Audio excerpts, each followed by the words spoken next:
29 जनवरी को मुख्यमंत्री डॉक्टर मोहन यादव ने टोक्यो स्थित सेंसोजी मंदिर में भगवान बुद्ध के दर्शन किए और जापान यात्रा के अपने अनुभव मीडिया से किए साझा। मुख्यमंत्री डॉक्टर यादव ने बौद्ध धर्म के वैश्विक प्रभाव और जापान के सांस्कृतिक धरोहर का उल्लेख करते हुए कहा कि महात्मा बुद्ध ने अहिंसा और आध्यात्मिक जीवन से संपूर्ण विश्व को प्रेरित किया। मुख्यमंत्री डॉक्टर यादव ने कहा कि गौतम बुद्ध भगवान विष्णु के अवतार के रूप में पूजनीय हैं और ये भारत के लिए गौरव का विषय है। भगवान बुद्ध के विचार एशियाई देशों के बीच सांस्कृतिक और आध्यात्मिक एकता के सूत्रधार हैं। उन्होंने कहा कि जापान यात्रा का उद्देश्य केवल निवेश तक सीमित नहीं बल्कि जापान की समृद्धि, संस्कृति और बौद्ध धर्म के प्रति सम्मान प्रकट करना भी है। उन्होंने कहा कि महात्मा बुद्ध के आशीर्वाद से दोनों देश प्रगति और समृद्धि के पथ पर आगे बढ़ेंगे। प्रधानमंत्री नरेंद्र मोदी के नेतृत्व में भारत और जापान के बीच आर्थिक और सांस्कृतिक संबंध तेजी से प्रगाढ़ हो रहे हैं।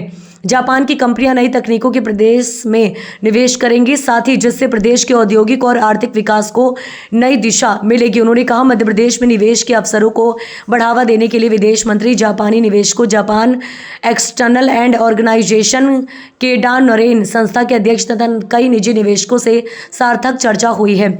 मुख्यमंत्री ने कहा कि युवाओं के स्किल डेवलपमेंट से रोजगार के अवसर और औद्योगिक विकास में सहभागिता सुनिश्चित करने के लिए भी काम किया जा रहा है।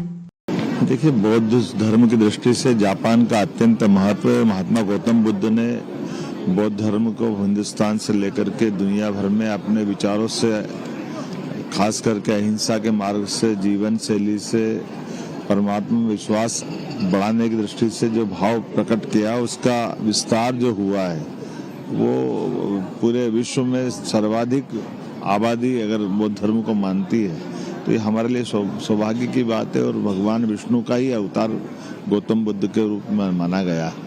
ऐसे में आज जब मैं जापान में अपनी सरकारी यात्रा में जब आया हूँ तो स्वाभाविक रूप से हमारे निवेशकों के साथ, जेटरो के साथ, यहाँ के फॉरेन मिनिस्टर के साथ अलग अलग प्रकार की सभी चर्चाओं में हमारे मध्य प्रदेश में व्यापार व्यवसाय की निवेश की संभावना बढ़े, वहाँ के युवाओं को स्किल डेवलपमेंट करने के बाद में यहाँ अपने काम धंधे में रोजगार मिले और यहाँ से जाई हुई कंपनियाँ वहाँ नई तकनीकों के आधार पर निवेश की बड़ी संभावनाओं पे काम करे। जापान अपनी कई प्रकार के अलग अलग कारणों से, उसकी अपनी टेक्नोलॉजी के कारण से, समृद्धि के आधार पर यहाँ की कंपनियों की सक्षमता के बलबूते पर काम करने में बहुत समर्थ है। ऐसे में निवेशकों के माध्यम से मध्य प्रदेश और भारत के साथ जापान मिलकर के चले, यशस्वी प्रधानमंत्री का भी ये भाव है और हम उसी भाव को समृद्ध करने के लिए आए हैं। ऐसे में जब बाकी सरकारी कामकाज चल रहा है उसके साथ साथ यहाँ के कल्चर को समझने के लिए, संस्कृति को समझने के लिए आज भगवान बुद्ध के मंदिर भी आए।